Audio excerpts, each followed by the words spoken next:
one more. Grab that mic.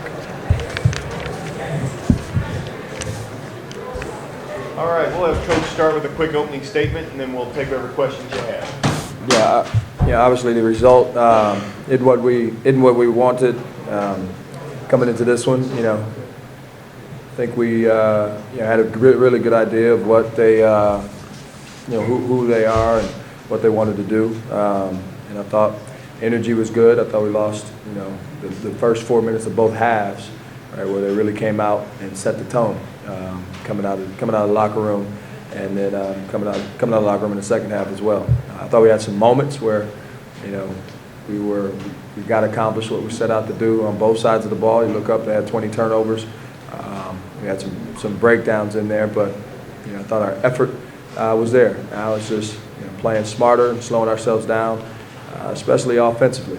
I think we had some shots that we can make that didn't fall, and then we can't let that affect us on the other end of the court. So just having a little more mental toughness as the game's flowing, not allowing our offense to affect our ability to defend on the other end and be connected. So we'll learn a lot. Obviously, great program, right? Great coach with Coach Izzo, and a lot to learn, especially early here in the season for whether you win or lose. Right? It's not. It's about learning and growing and knowing that there's a better version of us, right, coming on the other side, and we just got to take the feedback and get better.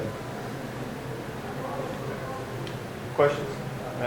Coach, for you and the team to play in the Gavitt game and be part of the special event between the Big East and the Big Ten, what does that mean for you as a coach? Yeah, it's a heck of an opportunity. Obviously, you look at the Big East the last 2 days. We're playing in one of the best conferences, if not the best conference in the country. And learning a lot about ourselves to be able to bring our best to the table. So these opportunities are cherished, right, because you get tested early, and it just sets you up to be able to compete in the Big East. Right? That's no different than playing at Providence or Seton Hall or Villanova and everybody else in our conference. And so we got a lot of growing to do. LaVall, how much do you think losing Bryce in the first half affected you, and any kind of update on his condition? Yeah, obviously, Bryce's impact, on the glass and in our offense, right, playing through him. But it's nothing that that we're not gonna make any excuses, right? He's a big part of our unit. We gotta have a next man up mentality. So I thought Ty came in and gave us a boost at times, and Miles did as well. John Michael came in and battled, and so. So it's about the guys that are available. In terms of the injury, we'll see. Tomorrow he's scheduled to get an MRI. It was a shoulder, and it happened a couple times there. So we'll see what the MRI says tomorrow to have an accurate picture of what's going on. Do you feel like Aaron Thompson had any rust when we get played the regular season game like 9 months? Yeah, I thought he got to play in the exhibitions, just to be able to have a rhythm. But obviously, getting back out there and just being connected and having a rhythm together. I thought AT did a good job attacking the paint. Overall they were physical on our drive. So you look up and our 2-point percentage wasn't great. I thought we got some good looks on driving kicks, but the physicality on the ball, right, on the drives, we lost it, one too many times, and so we'll get better and grow with that. But I thought AT did, what he normally does in terms of impacting us on both sides.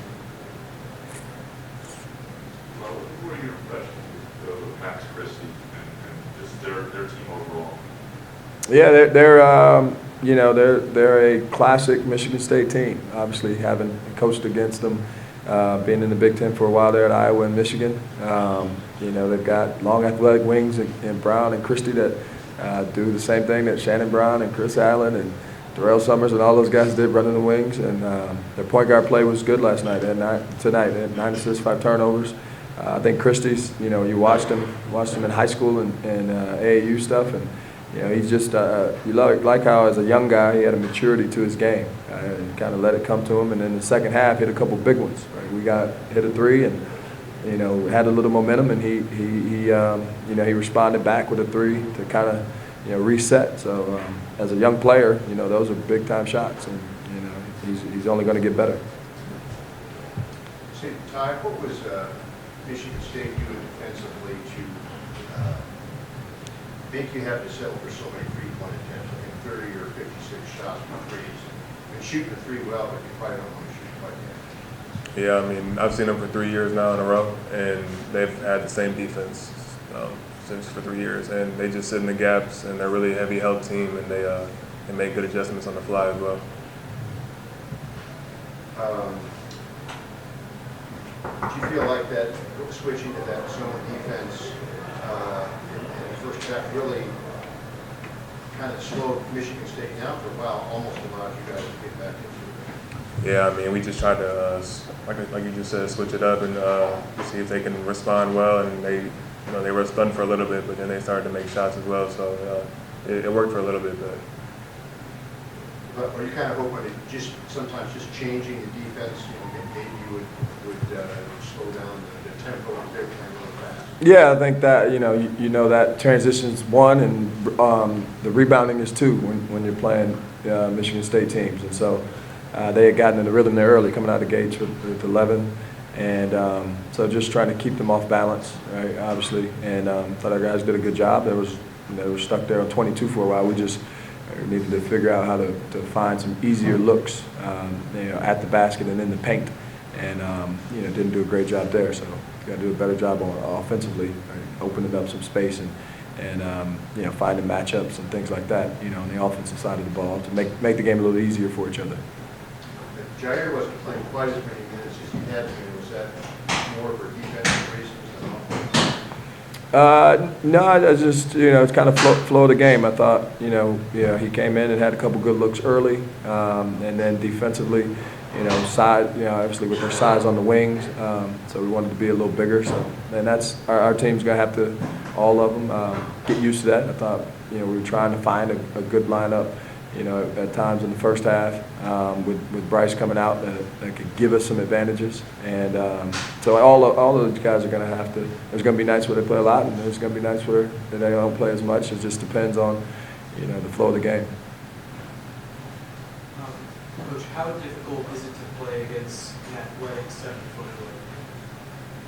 Yeah, I mean, we've Bryce's and our bigs, they've seen, and you look at, I can't remember how to pronounce his name, from Seton Hall, so it's not something that's foreign to us. Obviously, we hadn't seen it yet this season, and so, just being able to be disciplined, right, when you get to the paint, have discipline guarding the post and on the other end, and then on your blockouts. And so, those guys present different challenges to what we've seen, and it's not going to be the last one we see, so we'll have to get better at having a plan for it. Anything else for either Coach or Ty? Okay. Thanks, everybody. Thank you.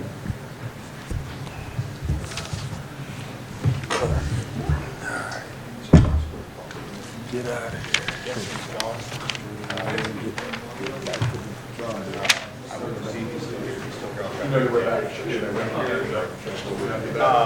I'll walk in. I will.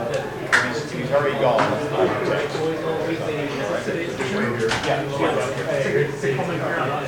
Yeah.